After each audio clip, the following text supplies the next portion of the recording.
சரி, ஓகே. நம்ம இப்போ என்ன பார்க்க போறோம்னா நெக்ஸ்ட் வீடியோ, இது என்னோட செகண்ட் வீடியோ. இப்போ நாம் விஎஸ் கோட் எப்படி இன்ஸ்டால் பண்ணுறது அப்படிங்கிறது தான் பார்க்க போகிறோம். ஏன்னா ஐடிஎல்லியில் நம்மளால் பைத்தானை மட்டும் பார்க்க முடியும். அதுவும் இல்லாமல் பெரிய பெரிய ப்ராஜெக்ட்ஸ் நீங்கள் கிளாஸ் முடிச்சு போக போக உங்களால் பைத்தான்லேயே ஐடிஎல்லிலேயே அந்த ஃபைல்ஸ் எல்லாம் உங்களால் ஹேண்டில் பண்ண முடியாது. விஎஸ் கோடு இதோட அட்வான்ஸாக இருக்கும். அதே மாதிரி நீங்கள் கம்பேன்சன் பண்ணலாம். கம்பைன் பண்ணி, அதாவது Java script plus HTML plus CSS மாதிரி ஒரு வெப்சைட் கிரியேட் பண்ணதுக்கு. பைத்தான்லேயே வெப்சைட் கிரியேட் பண்ண முடியாதா அப்படின்னு கேட்டால் இல்லை. பைத்தானில் நீங்கள் ஃப்ளாஸ்க் ப்ளஸ் டிஜங்கோ யூஸ் பண்ணி வெப்சைட்டை நீங்கள் கிரியேட் பண்ணலாம். இப்போ விஎஸ் கோடு எப்படி டவுன்லோட் பண்ணுறதுன்னு நம்ம பார்க்கலாம். இன்ஸ்டால் பண்ணாதான் உங்களால் அடுத்தடுத்த கிளாஸில் ஈஸியாக உங்களுக்கு புரியும். இது விஎஸ் கோடை நீங்கள் எவ்வளோ பெரிய ப்ராஜெக்டாக இருந்தாலும் ஈஸியாக போட முடியும். இப்போ எப்படி இன்ஸ்டால் பண்ணுறதுன்னு பார்க்கலாம். ஃபர்ஸ்ட் உங்களோட ப்ரௌசர் ஓப்பன் பண்ணிக்கோங்க. இப்போ அந்த ப்ரௌசர் ஓப்பன் பண்ணிட்டதும் ப்ரௌசரில் நீங்கள் விஎஸ் கோடுன்னு டைப் பண்ணுங்க. விஎஸ் கோடுனாவே விஎஸ்ன்னு போட்டாவே விஎஸ் கோட் டவுன்லோட் அப்படின்னு வரும். விஎஸ் கோட் டவுன்லோடுங்க இதை கிளிக் பண்ணிங்கன்னா உங்களுக்கு நிறைய சைட்ஸ் வரும். ஆனால் ஒரு சில சைட்ஸில் வார்ம்ஸ் ஆர் பக் இருக்கும், வைரஸ் தான். அதனால நீங்கள் அஃபீஷியல் சைட் https code.visualstudio.com அந்த சைட்டுக்குள்ளே போனீங்கன்னா உங்களுக்கு விசுவல் ஸ்டுடியோ கோடு இன்ஸ்டால் பண்ணுறதுக்கான ஸ்டெப்ஸ் கொடுத்துருப்பாங்க. அதே மாதிரி நீங்கள் இன்ஸ்டால் கிளிக் பண்ணதும் இன்ஸ்டால் ஆகிடும். இஃப் நீங்கள் விண்டோஸ் வச்சுருந்தீங்கன்னா விண்டோஸ் 10 ஆர் விண்டோஸ் 11 கிளிக் பண்ணிங்கன்னா டவுன்லோட் ஆகிடும். அதே நீங்கள் லினக்ஸ் வச்சுருந்தீங்கன்னா .debங்கிறது வேணாம். .debங்கிறது உங்களுக்கு இப்போ லேட்டஸ்ட் வெர்ஷன் இருந்தால் மட்டும் அதை டவுன்லோட் பண்ணுங்கள். இல்லைன்னா .rpm அதை டவுன்லோட் பண்ணிக்கோங்க. ஏன்னா இப்போ லேட்டஸ்ட் அர்பன்டோ வெர்ஷன்லாம் ஒரு சிலருக்கு இருக்காது. அதை டவுன்லோட் பண்ணிங்கன்னா அது சப்போர்ட் கிடைக்காது. மேக் ஓஎஸ்னா மேக்கை டவுன்லோட் பண்ணிக்கோங்க. இப்போ டவுன்லோட் நான் ஏற்கனவே பண்ணதுனால நான் அந்த ஃபோல்டரில் ஓப்பன் பண்ணி காமிக்கிறேன். இப்போ என்னோடய ஃபைலை ஓப்பன் பண்ணுங்கள். ஃபைல் எக்ஸ்ப்ளோரரில் இப்போ என்னோடய ஃபைல் எக்ஸ்ப்ளோரரில் நான் இந்த டாக்குமெண்ட்ஸில் சேவ் பண்ணி வச்சுருக்கேன். நான் ஃபஸ்ட்டு டாக்குமெண்ட்ஸ் ஓப்பன் பண்ணிக்கிறேன். அது டவுன்லோட் ஃபோல்டரை நான் கிளிக் பண்ணுவேன். டவுன்லோட் ஃபோல்டருக்குள்ளே நிறைய இருக்குதா, இதுவே விஎஸ் கோட் .exe இந்த வேர்ஷன் இருந்தால் தான் உங்களால் அதை இன்ஸ்டால் பண்ண முடியும். இது டபுள் கிளிக் பண்ணாவே தானாக அது இன்ஸ்டால் ஆகிடும். அதனால நீங்கள் இது பெரிய ஸ்டெப்ஸ்லாம் இல்லை, ஈஸியாக இன்ஸ்டால் பண்ணிக்கலாம். நான் அது டெஸ்க்டாப் ஷார்ட்கட் அதுவே தானாக க்ரியேட் பண்ணிக்கும். இதை டபுள் கிளிக் பண்ணிங்கன்னா உங்களுக்கு மோட்ஸ் நிறைய இருக்கும். அதில் நம்ம இந்த செக்ஷனில் என்ன பார்க்க போகிறோம்னா இந்த செட்டிங் நம்ம பேக்ரவுண்ட் கலர் சேஞ்ச் பண்ண எப்படின்னு இதை பைத்தான் எக்ஸ்டென்ஸ் பண்ண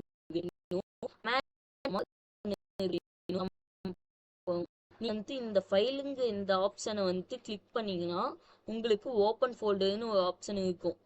அந்த ஓப்பன் ஃபோல்டர் நீங்கள் கிளிக் பண்ணிக்கோங்க. அப்போ தான் உங்களோட ஃபோல்டர் ஓப்பன் ஆகும். இப்போ நான் ஓப்பன் ஃபோல்டருங்க இதை கிளிக் பண்ணிவிட்டு என்னோட ஃபோல்டரை நான் ஏற்கனவே க்ரியேட் பண்ணி வச்சுருந்தேன். அந்த ஃபோல்டரை நான் ஓப்பன் பண்ணுவேன். அந்த ஃபோல்டர் என்னன்னா நான் ஏற்கனவே க்ரியேட் பண்ணி வச்சுருந்தது பைத்தான் normal.codeங்கிறது இந்த சேனலுக்காக க்ரியேட் பண்ணியிருந்தேன். அதை நான் ஓப்பன் பண்ணிக்கிறேன். இப்போ ஆனதும் நாம் என்ன பார்ப்போம்னா நம்மளோட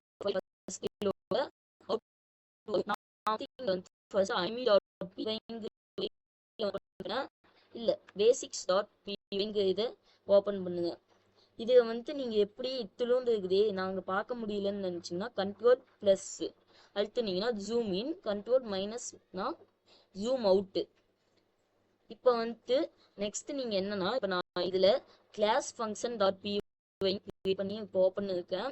இதில் நீங்கள் கமாண்ட் மூலமாக ரன் பண்ணணும்னா Ctrl+ நீங்கள் மேலே டெர்மினல் நியூ டெர்மினல் கொடுக்கலாம். இங்கே சைடில் நீங்கள் எப்பயுமே எக்ஸ்டென்ஷன் இல்லைன்னா எக்ஸ்டென்ஷன் மூலமாக ரன் பண்ணுறது இங்கே ரொம்ப ஸ்லோவாக தான் ரன் ஆகும். அதனால நான் என்ன ரெக்கமெண்ட் பண்ணுவேன்னா நீங்கள் இப்படி கமாண்ட் மூலமாக ரன் பண்ணி யூஸ் பண்ணிக்கணும். ஏன்னா கமாண்ட் மூலமாக ரன் பண்ணுறது ரொம்பவே ஈஸி. அதில் பவர் ஷெல்லுங்க இந்த ஆப்ஷனை கமாண்ட் ப்ராம்ப்டாக மாற்றணும். அந்த கமாண்ட் தான் உங்களால் கோடை ஈஸியாக ரன் பண்ண முடியும். அந்த கமாண்ட் ப்ராம்ப்டில் நான் இப்போ ரன் பண்ணி காமிக்கிறேன். 6 இந்த டாட் ஓப்பன் பண்ணிட்டேன். இந்த ஃபர்ஸ்ட் பைத்தான் பண்ணீங்கன்னா பைத்தான்னு கொடுத்துட்டு பின்னு கொடுத்துட்டு, ஏன்னா இது பி பேசிக் ஃபைலுங்கிறது பி தான் ஃபர்ஸ்ட் லெட்டர். டேப் கொடுத்தீங்கன்னா அதே வந்துட்டு தானா ஃபுல்ஃபில் பண்ணிக்கும். இப்போ என்ட்ரி அடிச்சிங்கன்னா போதும், உங்களுக்கு வந்துட்டு அது பிரிண்ட் ஆயிடுச்சா. அதே மாதிரி நீங்க வந்துட்டு இங்க பிஆர்ஐஎன்டி பிரிண்ட் லூப்புன்னு கொடுக்கு. இப்போ வந்துட்டு ரெண்டுமே பிரிண்ட் ஆகும், ஏன்னா ஒவ்வொரு ரன் பண்ணுறப்பையும் உள்ள இருக்க இதை அது கரெக்டாக சேவ் பண்ணிக்கும். இதுக்கு வந்து இப்படி சேவ் ஆகலை, நாம என்ன பண்ணுறதுன்னா இந்த ஃபைலை கிளிக் பண்ணீங்கன்னா உங்களுக்கு ஆட்டோ சேவுங்கிற ஃபங்க்ஷன் இருக்கும். அதே டிக்கில் வச்சுக்கோங்க, அப்போதான் உங்களுக்கு அந்த சேவ் ஆட்டோ சேவ் ஆகிட்டே இருக்கும். அப்படின்னா இந்த 4 ஸ்கொயர் பாக்ஸ் இருக்குதுல்ல, இந்த சிம்பிளை வந்து கிளிக் பண்ணினாவே இன்ஸ்டால் பண்ணிருக்கு எக்ஸ்டென்ஷன் வரும். இல்ல பைத்தான் சர்ச் பண்ணீங்கனாவே அதுல வந்து நீங்க இம்பார்ட்டன்ட்டா இன்ஸ்டால் பண்ண வேண்டியது பைலைன்ஸ். ஏன்னா பைலைன்ஸ்ங்கிறது தான் பைத்தானோட மொத்த கர்சன் வேலையும் அதான் பார்க்குது. ஏதாவது எரர் இருந்தா கூட அதுவே நம்மளுக்கு சொல்லும். பைலைன்ஸ் இன்ஸ்டால் ஆகலைன்னா உங்களுக்கு ஆட்டோ சஜெக்ஷன் வராது. இப்போ நான் வந்து இங்க என்டர் கொடுத்து பின்னு டைப் பண்ணதும் பிஆர்ஐன்னு டைப் பண்ணிட்டேன். இங்க வந்து பிரிண்ட்னு வந்துடும்.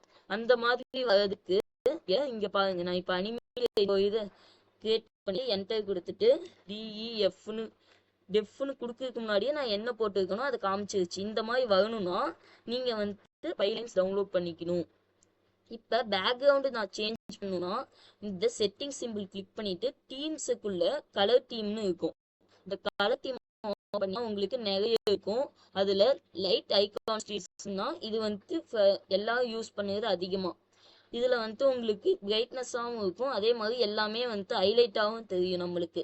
இப்போ விஎஸ் கோட் ஓப்பன் பண்ணுறது எப்படிங்கிறது இந்த செக்ஷன்ல பார்த்தோம். நெக்ஸ்ட் செக்ஷன்ல பைத்தான் ப்ரோக்ராமை நம்ம எப்படி வந்து கிரியேட் பண்ணி பேசிக்ல இருந்து ரன் பண்ணுறதுன்னு பார்க்கலாம். இதுல ஒரே இம்பார்ட்டன்டான விஷயம் என்னன்னா